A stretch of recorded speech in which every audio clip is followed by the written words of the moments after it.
Mga ka-YouTube, magandang araw po. Tutunghayan po natin ngayon ang nakaraang laban nila John Mindoro at Joel CAMILLERI. Si Mindoro po ay Pilipino at si CAMILLERI naman ay isang Australiano. Kinarap ang kanilang laban sa Dubai, Middle East. Pero yung mga galing ang boksingero ito mga kaibigan at tiyak na magiging maganda ang kanilang laban. Tunghayan po natin of Mindoro with the final instructions as we take a look at the tail of the tape. Both men scaling an identical 74.65 kilograms. Slight advantage in height for, well, John Mindoro. Joel Camilleri with the greater depth of experience.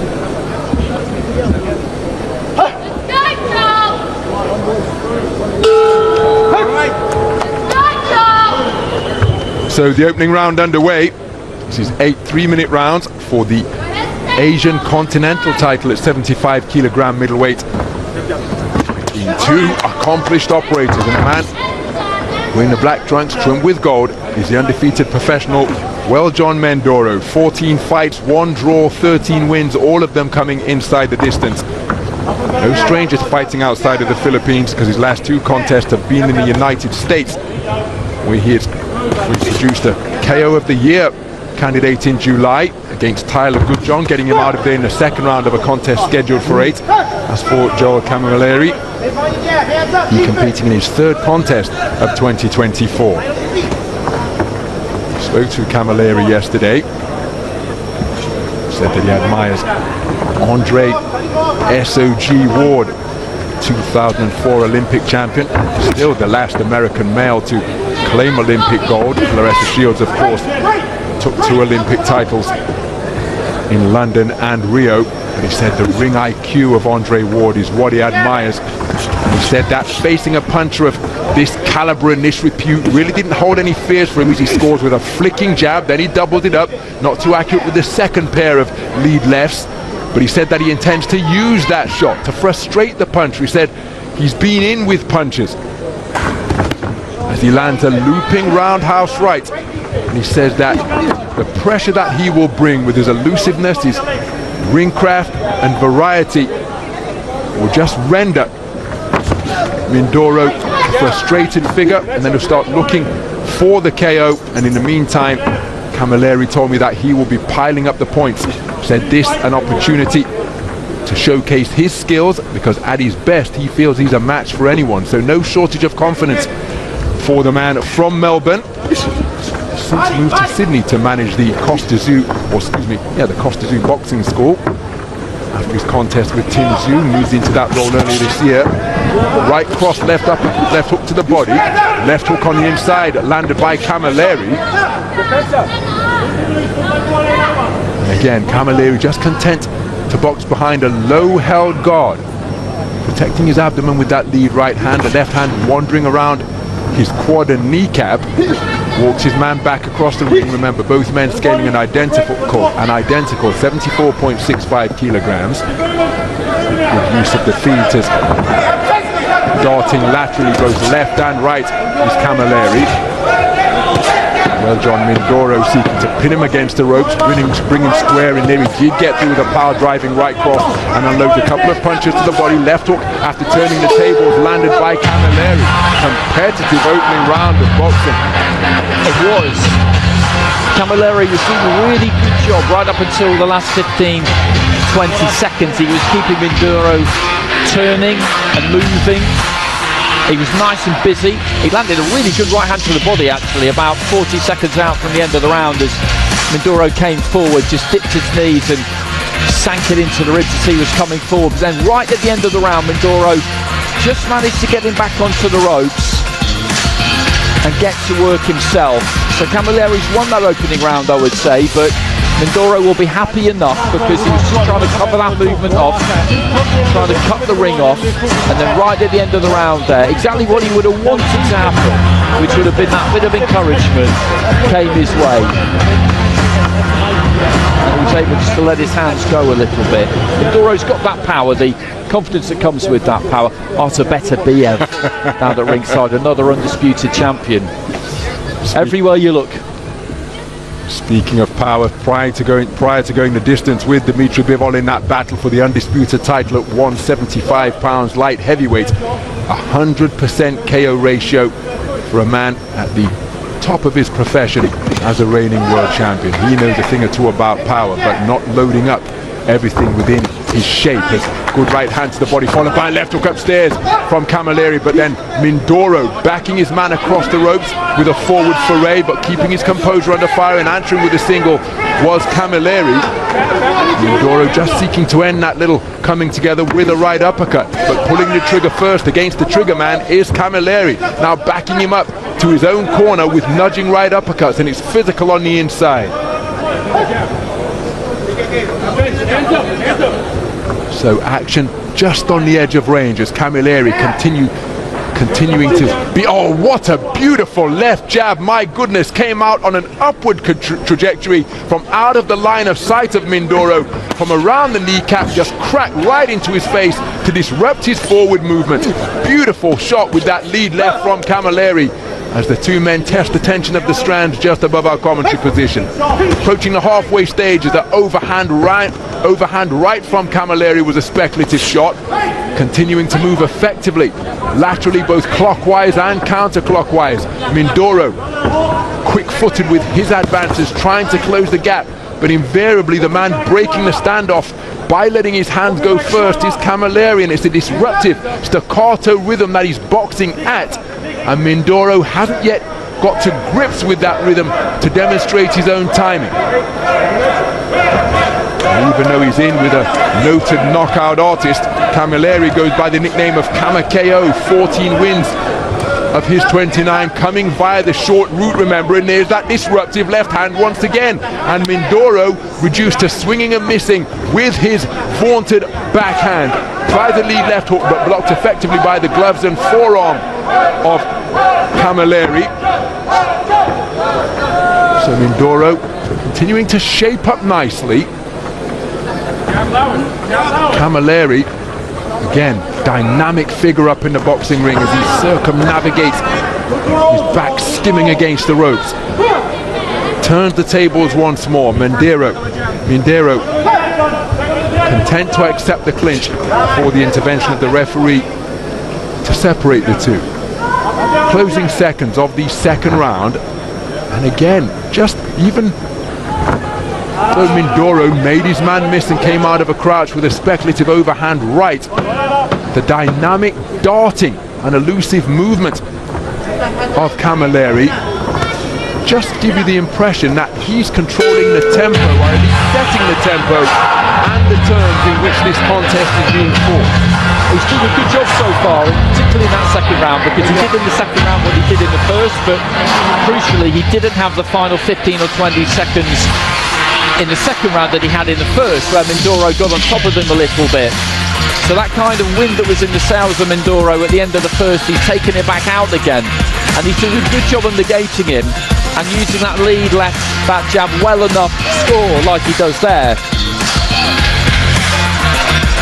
I really like fights like this because it's quite a simple formula, isn't it? You've got one fighter in Mindoro who's the hunter, who's trying to track him down, land on him, slow him down, and then take him out in the second half. That's what he's used to doing. And Camilleri's got to keep this going as we have a look at back of it.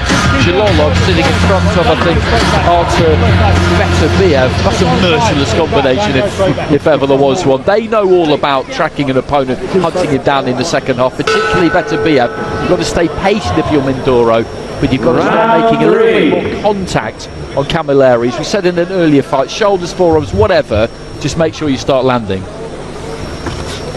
Well, Mindoro out aggressively and letting a fusillade of punches go, and a couple of the body shots did get through, followed by a flashing right uppercut. Pinned in his own corner is Camilleri, keen to try and fashion a clinch, but then just, oh, beautiful two-shot salvo to the body from Mindoro. Perhaps his best punches of the entire contest as he sunk his feet into the canvas and got real leverage onto his shots. But now it's Camilleri walking down a knockout artist, and he's teeing away to the body before cuffing away with a right hook to the head. And again, it's a question we often pose when you've got a man who is used to touching opponents and seeing them fall. Will the curse of the punch-up befall Well, John Mindoro tonight. Still early days, of course, in this battle for the Asian Continental title at 75 kilograms. But oftentimes, when a puncher is landing cleanly and the opponent is still there, well, sometimes the puncher's instinct can be to just dig away harder. And even though they say they're prepared to go the distance, and no doubt physically they are, can sometimes play tricks in the mind of the expert finisher. That is what the Triggerman has proven to be during his professional career to this point, having made his debut in 2019. But Camilleri, with a cuffing right hand and then tying his man up to waltz him back to the space of centre ring, is boxing a clever physical contest. Left-right combination not too far away from Mindoro, but Camilleri tucking up behind his shoulder to ward off the incoming fire. And again, it's a disruptive lead left that he's continuing to work behind Camilleri, proffering the half cover guard. There he fired an overhand right. The left hook which followed may have glanced the nose of Mindoro after the right hand was inaccurate. Clocking up the miles on his fistic odometer as he glides around the perimeter of the ring. Camilleri, Mindoro. Again, when Andy and I were observing him work out at the Rocky Road Gym, as a flashing left-right combination catches the advancing Mindoro from Camilleri. He's possessed of that timing that just produces a distinctive sound.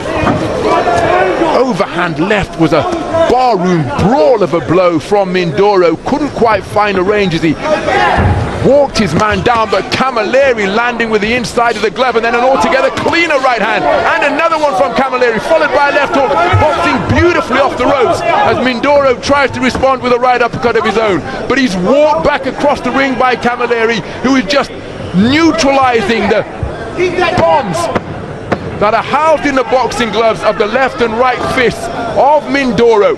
Terrific work by Camilleri to smother the man from the Philippines, who's looking for a right hand off the back foot, and a very clever display once again produced in that third round by Camo KO.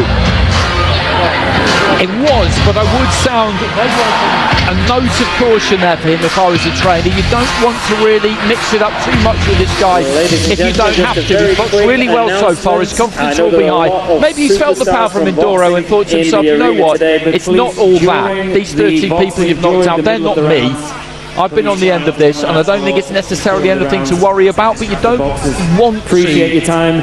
Fight we know there are a lot of stars who are happy to take pictures with you, but just which is what he was threatening to do towards the end of that round. That's not to say that he can't win that kind of fight, or it could be the defeat that just slowed him down a little bit, and he's been forced to do it because, as you mentioned, he is blocking up the miles, he's up on his toes.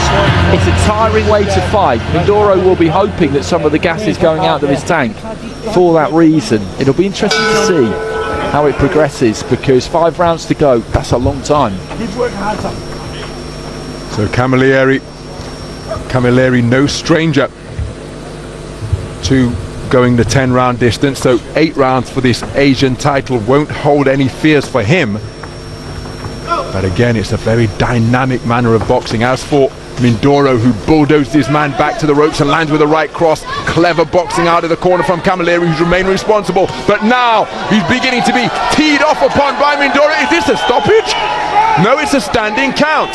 So, referee Valery Pastuhov stepping in with a standing count after hooks and uppercuts began to crash home against Camilleri.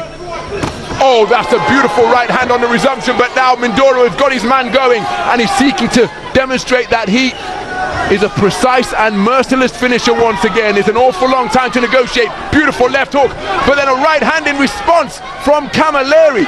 But Mindoro really is finding the range on his punches now and wearing all of them flush. Is Camilleri. He's endured a torrid minute and 10 seconds so far. He's taken a standing count. Back into the breach steps Mindoro. Senses that he's got his man going. He's wrestled him down to the canvas. That gives him some brief respite. The referee wipes the gloves clean, and he's walked onto a shot, which was an uppercut, which sends Camilleri to the canvas to take the second count of the round. There's still a minute and a half to go in round number 4, and against a finisher like Mindoro, that could well be a long 90 seconds. Camilleri on the ropes above our commentary position, bobbing and weaving, trying to hold off, but he's taken a right uppercut, and the towel has come in from Dino Billinghurst in the corner of the Australian Joel Camilleri, stopping this contest early, and exuberant celebrations in acknowledgement of another inside the distance victory for John Mindoro. He got his man going at the start of that round, and once he sensed he was going, well, he was relentless, but he was not reckless. Showed patience, got him into the positions that he wanted him, and as we talked about with his punching power, once he began to let those hands go against the stationary target, well, the writing was on the wall for Joel Camilleri. He deserves immense credit, because over the course of the first 4 rounds, he boxed very well indeed. But as is often the case when sharing a ring with a puncher, you've got to remain switched on for every moment that they remain upright. You absolutely do, and we were wondering, weren't we, in between rounds, whether at the end of the 3rd round there was a danger sign there, because he was starting to fight Mindoro's fight more, and was that because he was confident, was that because his feet were slowing down? And then right at the start of the 4th, he got involved straight away in the kind of fight that really he didn't want to be in. The referee seemed to give a standing count the first time around, which he shouldn't have done, because there are no standing counts in professional boxing. You can judge that the ropes have kept the fighter up, but that wasn't really the case, I don't think. So that actually bought him a bit of time, but there was just no getting off the hook, was there? Because Mindoro was all over him like a rash. I think it was an uppercut that he walked onto in the end, and there was a long time left in the round. The towel came in from the corner. I don't think the referee even really saw it, but he waved